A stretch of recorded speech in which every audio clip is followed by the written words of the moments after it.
Hello guys, welcome to my channel PK commerce study. आज के इस वीडियो में एंटरप्रेन्योरशिप का बहुत ही ज़्यादा इम्पोर्टेंट क्वेश्चन लेकर आई हूँ, जो कि एग्ज़ाम में बहुत बार आ चुका है। तो क्वेश्चन है, उद्यमी कौन है, उसकी प्रमुख विशेषताओं, प्रकार, कार्यों तथा महत्व का वर्णन करें।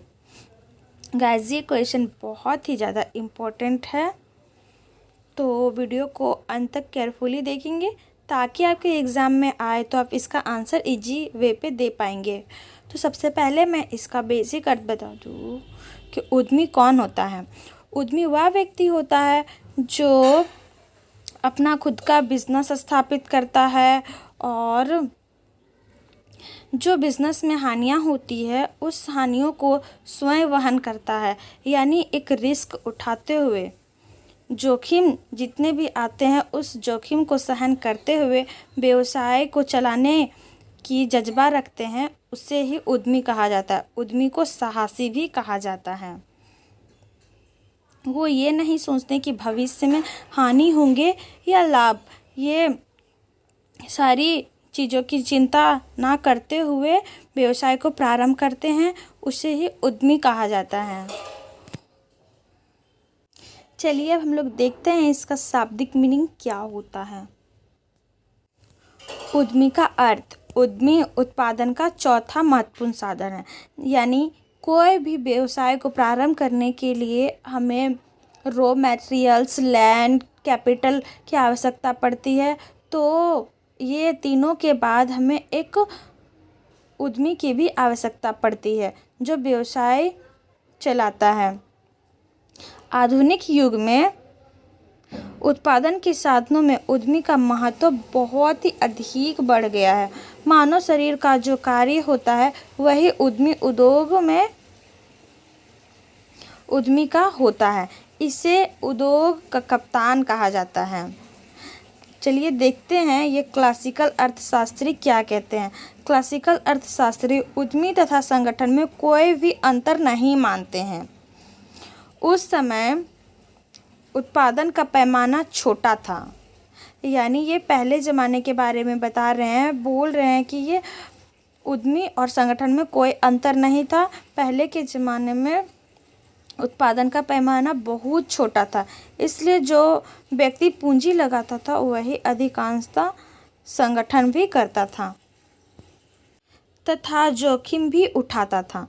परंतु जब से संयुक्त पूंजी कंपनियां प्रारंभ हुई है तथा उत्पादन बड़े पैमाने पर होने लगा है, जोखिम उठाने तथा संगठन करने का काम अलग अलग व्यक्तियों द्वारा किया जाने लगा। यानी पहले जो व्यक्ति पूंजी लगाते थे वो ही जोखिम वहन करते थे, लेकिन अब सब कोई अपना बिजनेस करना चाहता है, कोई भी ग्रुप में बिजनेस नहीं करना चाहता है। तो जो व्यक्ति स्वयं पूंजी लगाता है और स्वयं सारे जोखिम को वहन करते हैं उसे उद्यमी कहते हैं। प्रसिद्ध अर्थशास्त्री मार्शल के अनुसार उद्यमी उद्योग का कप्तान होता है, क्योंकि वह जोखिम एवं अनिश्चितता का वाहक नहीं होता है, वरन वह एक प्रबंधक, भविष्य दृष्टा, नवीन उत्पादन विधियों का आविष्कारक तथा देश के आर्थिक ढांचे का निर्माता भी होता है। अपने लाभों को अधिकतम करने के लिए एक और अपने प्रतिद्वंदियों की आंतरिक व्यवस्था पर पूरी निगाह रखता है, तो दूसरी ओर वह अपने प्रतिद्वंदियों का पूरा ध्यान रखता है। यानी एक उद्यमी जो होता है वो अपने व्यवसाय को ज़्यादा से ज़्यादा लाभ प्राप्त करने के लिए, हर एक कमी को पूरा करने के लिए तत्पर रहता है, और जो उसके उद्योग में काम करते हैं उनकी भी ध्यान रखते हैं। प्रबंध विशेषज्ञ पीटर एफ ड्रकर के अनुसार उद्यमी वह व्यक्ति होता है जो सदैव परिवर्तन की खोज करता है, यानी हमेशा वो नए नए चीज़ों की खोज करते रहता है और अपने व्यवसाय में कुछ नया परिवर्तन लाने का प्रयास करता है, उस पर प्रतिक्रिया करता था। तथा एक अवसर के रूप में उसका लाभ उठाता था। यानी जितने भी व्यवसाय में परिवर्तन होते रहते हैं, जैसे मौसम में अगर परिवर्तन हो जाता है तो मौसम के अनुसार से वो उस चीज़ का उद्योग स्थापित करता है। जैसे कि ठंड के दिन में स्वेटर की फैक्ट्री, खादी फैक्ट्री की स्थापना करता है।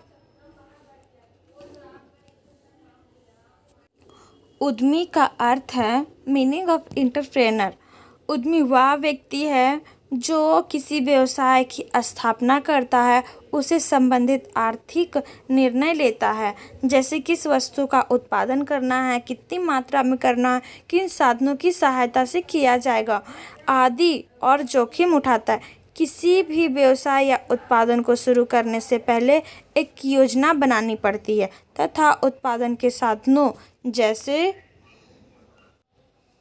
भूमि, श्रम, पूंजी आदि को इकट्ठा करना पड़ता है। उत्पादन के साधन अलग अलग व्यक्तियों के पास होते हैं, जैसे भूस्वामी के पास भूमि और पूंजीपति के पास पूंजी और श्रमिक के पास श्रम होता है। अतः जो उत्पादन के इन विभिन्न साधनों के इकट्ठा करता है, इनमें तालमेल बिठाता है, इन्हें एक योजना के अनुसार काम में लगाता है तथा उत्पादन आरंभ करता है, उसे ही उद्यमी कहा जाता है। उत्पादन में यदि हानि होती है तो उसे सहन करता है। यानी इन प्रक्रियाओं के गुजरने के बाद अगर फिर भी उसके व्यवसाय में हानि हो जाती है तो उसका सहन भी स्वयं करता है, उसे ही उद्यमी कहा जाता है। और लाभ होता है तो उसे प्राप्त करता है। यानी हानि होता है तो उसे सहन कर लेता है और लाभ होता है तो उसे प्राप्त कर लेता है। वह अनिश्चितताओं को सहन करता है। अतः उद्यमी उत्पादन का वह मान्य साधन है जो आर्थिक निर्णय लेता है तथा जोखिम उठाता है। भारत में जैसे कि बिरला, टाटा, अंबानी बड़े बड़े उद्यमी हैं। दूसरा है उद्यमी की कुछ मुख्य परिभाषाएं निम्नलिखित है। पहला है फ्रैंक नाइट के अनुसार, उद्यमी वह विशिष्ट समूह अथवा व्यक्ति है जो जोखिम सहते हैं तथा अनिश्चितता की व्यवस्था करते हैं। JVC के अनुसार उद्यमी वह व्यक्ति है जो आर्थिक संसाधनों को उत्पादकता एवं लाभ के निम्न क्षेत्रों से उच्च क्षेत्रों की ओर हस्तांतरित करता है। तीसरा है रिचर्ड के टिलाना के अनुसार, उद्यमी वह व्यवसायी है जो उत्पत्ति के साधनों को निश्चित मूल्यों पर बेचता है। चलिए अब हम लोग देखते हैं उद्यमी की विशेषताएं क्या हैं। पहला है उद्यमी एक व्यूह रचनात्मक योग्यता का गुण पाया जाता है। यानी एक उद्यमी के अंदर किसी व्यवसाय की रचना करने की योग्यता पाई जाती है। उद्यमी अवसरों का विदोहन करते हैं, यानी वह अवसरों को देखकर उसका लाभ उठाने की क्षमता रखते हैं। तीसरा है उद्यमी नेतृत्व प्रदान करते हैं, यानी एक लीडरशिप के रूप में कार्य करते हैं। चौथा है उद्यमी का प्रतिफल लाभ होता है, वो हमेशा यह सोचता है कि उससे ज़्यादा लाभ हो। पांचवा, उद्यमी के लिए अनुकूल व्यावसायिक वातावरण का होना बहुत आवश्यक है। छठा, उद्यमी स्वयं में एक संस्था है क्योंकि यह समाज विभिन्न संस्थाओं को जन्म देता है। सातवां है उद्यमी गतिशील प्रतिनिधि है। आठवां है उद्यमी अवसरवादी है। नौवां है उद्यमी उच्च प्राप्तियों में विश्वास रखते हैं, वो हमेशा पॉजिटिव सोचते हैं। 10वां, उद्यमी वही समाज के नव प्रवर्तन करते हैं, यानी उद्यमी ही समाज में नए नए चीज़ों को प्रस्तुत करते हैं। 11वां है उद्यमी परिवर्तन और शोध पर सर्वाधिक बल देता है। उद्यमी 12 नंबर है उद्यमी व्यक्ति और व्यक्तियों का समूह होता है। 13 नंबर है उद्यमी जीवन के प्रति व्यवहारिक दृष्टिकोण रखते हैं। 14 नंबर है उद्यमी स्वतंत्र जीवन जीना पसंद करते हैं, यानी वे स्वयं का बिजनेस करके वो स्वयं का मालिक बनना पसंद करते हैं, किसी के अंडर काम करना पसंद नहीं करते हैं। 15 नंबर है उद्यमी दूरदृष्टि वाला व्यक्ति होता है। 16 नंबर है उद्यमी निश्चित जोखिम वहन करता होते हैं। चलिए अब हम लोग देखते हैं उद्यमी के कार्य। उद्यमी के कार्यों को मुख्यतः 4 भागों में बांटा जाता है। पहला है जोखिम संबंधी कार्य, यानी कि रिस्क टेकिंग फंक्शंस। प्रत्येक उद्यमी का सबसे महत्वपूर्ण कार्य जोखिम उठाना होता है। प्रत्येक व्यवसाय में 2 प्रकार के जोखिम होते हैं, जिनका वर्णन निम्न प्रकार हो सकते हैं। पहला है ए नंबर, निश्चित जोखिम, यानी कि सर्टेन रिस्क लेना पड़ता है। व्यवसाय में अनेक जोखिम ऐसे होते हैं जो कि निश्चित होते हैं, यानी व्यवसाय में वो जोखिम होना ही पड़ता है, यानी हो ही जाता है, अर्थात जिसका पहले से अनुमान लगाया जा सकता है। जैसे आग लग जाना, चोरी भी हो सकती है, दुर्घटना भी हो सकती है, मशीन भी टूट जाना, यानी मशीन भी टूट जाते हैं, खराब हो जाते हैं, यानी ये सब होना निश्चित है। इन्हें निश्चित जोखिम कहते हैं। इन जोखिम से बचने के लिए उद्यमी बीमा कंपनियों से बीमा करवा लेते हैं, जिनके लिए उन्हें कुछ निश्चित रकम प्रतिवर्ष चुकाने पड़ते हैं। ये जोखिम उद्यमी को नहीं उठाने पड़ते हैं। अगर उद्यमी अपना बिजनेस का बीमा कंपनियों से इंश्योरेंस करवा लेता है तो जो भी ये नुकसान होते हैं वे वहन नहीं करते हैं, बीमा कंपनियां इसका वहन करती है। दूसरा है अनिश्चित जोखिम, यानी अनसर्टेन रिस्क, जिसके बारे में वो नहीं जानता है कि ये जोखिम होने वाली है। व्यवसाय में अनेक जोखिम ऐसे होते हैं जो निश्चित नहीं होते, अर्थात जिनके बारे में पहले से कोई जानकारी नहीं होती है, अनुमान नहीं लगाया जा सकता है। जैसे फैशन के बदल जाने से, लोगों की रुचि में परिवर्तन आ जाने से और किसी नई वस्तु के बाजार में आ जाने से उद्यमी की वस्तु की मांग में कमी आ जाती है। इनको भी अनिश्चित जोखिम कहा जा सकता है। इन जोखिमों को बीमा कंपनियां बीमा नहीं देती है। ये जोखिम उद्यमी को स्वयं ही उठाने पड़ते हैं, यानी अगर मार्केट में कोई नई वस्तुएं आ गई है उस उद्योग की तुलना में जो उद्यमी पहले से किया था, और दूसरा उद्यमी कुछ उससे भी बेहतर वस्तु मार्केट में ले आए, तो उसकी वस्तु की डिमांड कम हो जाती है। तो इस तरह में जो जोखिम वहन करते हैं वे जोखिम उद्यमी स्वयं करते हैं। इसे ही अनसर्टेन जोखिम कहा जाता है। दूसरा कार्य निर्णय संबंधी कार्य, यानी डिसीजन मेकिंग फंक्शंस। प्रत्येक उद्यमी को व्यवसाय प्रारंभ करने से पूर्व कई प्रकार के निर्णय लेने पड़ते हैं, जिनमें से मुख्य निम्नलिखित हैं। पहला है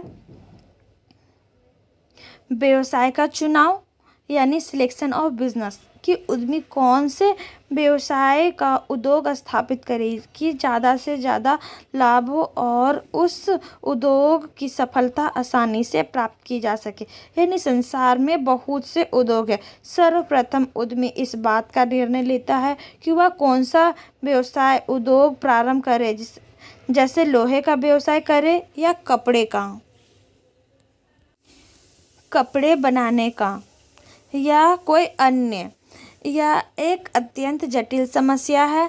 अपनी योग्यता एवं साधनों के अनुसार अपने व्यवसाय की चयन करता है, जिससे उसे अधिक सफलता या लाभ नज़र आता है।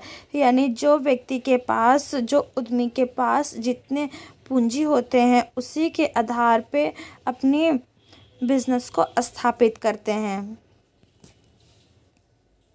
दूसरा है वस्तुओं का चुनाव, सिलेक्शन ऑफ कमोडिटीज। व्यवसाय का चुनाव करने के पश्चात उद्यमी का दूसरा महत्वपूर्ण निर्णय यह लेना पड़ता है कि वह उद्योग के अंतर्गत किन वस्तुओं का उत्पादन करे। क्योंकि एक ही उद्योग के अंदर कई प्रकार की वस्तुएं होती है। जैसे लोहे के उद्योग में चादरें, गाटर और सरिया इत्यादि में से कोई एक वस्तु अथवा अधिक वस्तुएं बनाई जा सकती है, तो इसका भी डिसीजन लेना पड़ता है। तीसरा है उत्पादन के पैमाने पर निर्णय, यानी decision regarding scale of production. उद्यमी के उत्पादन शुरू करने से पूर्व यह निर्णय भी लेना पड़ता है कि वस्तु का उत्पादन छोटे पैमाने में किया जाए या बड़े पैमाने में किया जाए, उसे एक बड़ा उद्योग लगाना है या छोटा। इस संबंध में निर्णय लेते समय उद्यमी वस्तु की मांग की मात्रा, उपलब्ध पूंजी की मात्रा, लाभ की संभावना आदि बातों को ध्यान में रखता है। डी नंबर है उत्पादन के स्थान का चुनाव, सिलेक्शन ऑफ द लोकेशन, यानी कि उस उद्योग को ऐसे कौन से स्थान पे स्थापित करे जो कि उसकी वस्तु की डिमांड मार्केट में ज़्यादा से ज़्यादा हो और आसानी से मार्केट तक पहुंचाया जा सके। उत्पादन के पैमाने व वस्तु के चुनाव के बाद उद्यमी को यह निर्णय भी लेना पड़ता है कि वह उद्योग को किस स्थान पर स्थापित करे। उद्योग ग्रामीण क्षेत्र में लगाया जाए या शहरी क्षेत्र में। इसके लिए कच्चे माल की निकटता, श्रम तथा पूंजी प्राप्ति, बाजार की निकटता और परिवहन तथा बैंकों की सुविधा आदि को ध्यान में रखना पड़ता है। ई नंबर पे है उत्पादन की इकाई के आकार का निर्णय, यानी decision about the size of the plant, यानी प्लांट से रिलेटेड निर्णय लेता है कि उत्पादन का इकाई कितने आकार का होगा, यानी कितने एरिया तक उसे फैलाया जाना है। उद्यमी को यह भी निर्णय लेना पड़ता है कि उत्पादन इकाई का आकार क्या होना चाहिए। उसे एक ही कारखाना लगाना है या कई कारखाने स्थापित करने हैं, एक दुकान खोलनी है या कई दुकानें स्थापित करनी है। आज के युग में अधिकांशतः एक ही कंपनी के अधीन कई कारखाने होते हैं। यह निर्णय वस्तु की मांग को ध्यान में रखकर लिया जाता है। तीसरा है प्रबंधकीय तथा संगठन संबंधी कार्य, यानी मैनेजरियल और ऑर्गेनाइजेशनल फंक्शंस। उद्यमी कई प्रकार के प्रबंध अथवा संगठन संबंधी कार्य भी करता है, जिनमें से प्रमुख निम्नलिखित है। पहला है उत्पादन के साधनों का समन्वय, कोऑर्डिनेशन ऑफ फैक्टर ऑर्गेनाइजेशन। दूसरा है कर्मचारियों की नियुक्ति, अपॉइंटमेंट ऑफ एम्प्लॉयज़। तीसरा है कच्चे माल का प्रबंध, प्रोविज़न ऑफ रॉ मटेरियल्स। चौथा है मशीनरी का प्रबंध। पांचवा व्यवसाय का प्रबंध। छठा बिक्री का प्रबंध। सातवां नए आविष्कारों को प्रोत्साहन। आठवां सरकार से संबंध। नौवां प्रतियोगियों से संबंध। तो आज के लिए इतना ही। उम्मीद है आप लोग उद्यमी के मीनिंग को, उसके कार्य, विशेषताओं एवं महत्व को बहुत ही अच्छे से समझें। ऐसे ही महत्वपूर्ण प्रश्नों के उत्तर पाने के लिए हमारे चैनल को लाइक करें, सब्सक्राइब करें और शेयर ज़रूर करें। और कमेंट सेक्शन में कमेंट्स करके ज़रूर बताएं कि आपको कौन से क्वेश्चन के आंसर्स चाहिए। धन्यवाद।